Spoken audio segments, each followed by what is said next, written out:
बारामतीमध्ये सुप्रिया सुळे यांनी सुनेत्रा पवार यांचा तब्बल 1,53,000 मतांनी पराभव केला। नणंद भावजाईची ही निवडणूक चुरशीची ठरली खरी, मात्र अनुभवी सुप्रिया सुळेंसमोर नवख्या सुनेत्रा पवार यांचा निभाव लागला नाही। दरम्यान सुप्रिया सुळेंच्या विजयाची कारणं काय आणि सुनेत्रा पवारांच्या पराभवामागची कारणं काय याबाबत जिल्ह्यातील अनुभवी पत्रकारांशी चर्चा केली आहे आमचे प्रतिनिधी देवा राखुंडे यांनी। बारामती लोकसभा मतदारसंघात सुप्रिया सुळे या चौथ्यांदा विजयी झाल्या आहेत, तर त्यांच्या विरोधात उभ्या असलेल्या सुनेत्रा पवार यांचा पराभव झाला आहे। यानंतर माझ्याबरोबर जिल्ह्यातील काही पत्रकार मंडळी आहेत, जो उमेदवार निवडून आला तो का आला? महाराष्ट्रामध्ये जे प्रादेशिक पक्ष आहेत, जी महाराष्ट्राची अस्मिता बनली आहे, त्यामध्ये भारतीय जनता पक्षाने जी फोडाफोड केली, या विरोधात जनतेने सर्वसामान्य मतदारांनी हा कौल दिलेला आहे। काय तुमचं काय? सातत्याने असलेलं उत्कृष्ट काम, संसदपटू म्हणून मिळालेलं ख्याती, अशा कारणांमुळे आपला प्रश्न संसदेत पुन्हा मांडले जातील हे लक्षात घेऊन लोकांनी सुप्रिया सुळेंना मतदान केलेलं आहे। तुमचं काय? सुप्रिया सुळेंचा चांगला जनसंपर्क, लोकांमधून मिसळून काम करण्याची वृत्ती, आणि त्यामुळं सुप्रिया सुळेंना विजय मिळाला। तुमचं काय मत आहे? काय कारण आहे निवडून? शरद पवारांचा मतदारसंघावर असलेला प्रभाव आणि सुप्रिया सुळेंचा संपर्क या दोन मुख्य कारणे निवडून आले। काय तुमचं कारण? सुप्रिया सुळे यांनी बारामती लोकसभा मतदारसंघामध्ये 6 विधानसभा मतदारसंघातील प्रत्येक गावामध्ये जाऊन त्यांनी त्या ठिकाणी संपर्क वाढवलेला होता। मागील 10 वर्षात 15 वर्षात त्यांनी एकही गाव असं ठेवलं नव्हतं।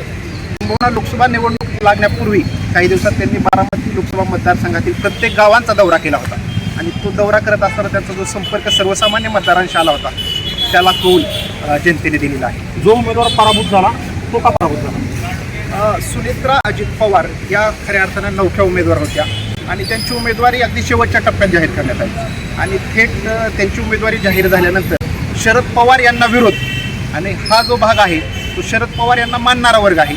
जरी अजित पवार यांचं काम असलं तरी ते शरद पवार यांच्यामुळेच आहे, हा जनतेचा ठाम विश्वास आहे या लोकांना की शरद पवारांनीच या भागाचा विकास केलेला आहे।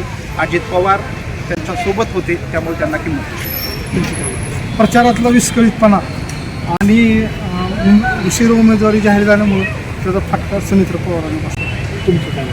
शरद पवारांचा बालेकिल्ला असणाऱ्या भागात पवार विरुद्ध पवार अशी लढत लावण्याचे भाजपच्या कारस्थान लोकांना आवडलेलं नाही, आणि सुनेत्रा पवारांचं संपर्क नव्हता इथं, आणि महायुतीच्या कार्यकर्त्यांमध्ये समन्वयाचा अभाव आढळला।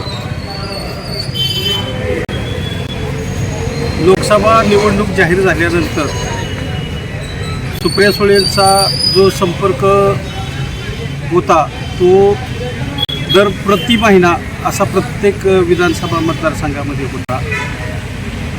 हे एक कारण, आणि दुसरं कारण असं की महायुतीचा उमेदवार जो जाहीर झाला त्याला फार दिरंगाई लावली, आणि तो अत्यंत नवख्या पद्धतीने काढला। जरी अजित पवार त्यांचे पती जरी असले तरी तशी म्हटले तर सर्व मतदारसंघामध्ये त्यांची ओळख होण्यासाठी लागणारा वेळ आणि त्यांचं कामाचं प्रतिबिंब उमटायला लागलेली दिरंगाई याच्यामुळं पराभव झालेला असावा असं माझं वैयक्तिक मत आहे। भारतीय जनता पक्षाने बारामतीमध्ये पवार विरुद्ध पवार अशी निवडणूक रंगवण्याचा प्रयत्न केला। हे करत असताना एकीकडे अजित पवारांचे विकासाचे मुद्दे, तर दुसऱ्या बाजूला सर्वसामान्य मतदारांमध्ये शरद पवार यांच्याबद्दल असलेली सहानुभूती, अशी ही निवडणूक प्रामुख्याने रंगली गेली। याच्यामध्ये अजितदादांनी केलेला विकास जरी गृहीत धरला गेला असला तरी हा विकास हा पवार साहेबांच्या आधिपत्याखाली राहून केला आहे हे जनतेने मान्य केले। याच्यामुळे सुनेत्रा पवार यांना पराभव स्वीकारावा। तर ही सुप्रिया सुळे यांच्या विजयाची आणि सुनेत्रा पवार यांच्या पराभवाची प्रमुख कारणं जी आहेत ती या ज्येष्ठ पत्रकारांनी, अनुभवी पत्रकारांनी आपल्याबरोबर मांडलेली आहेत। देवा राखुंडे, NDTV मराठी, बारामती।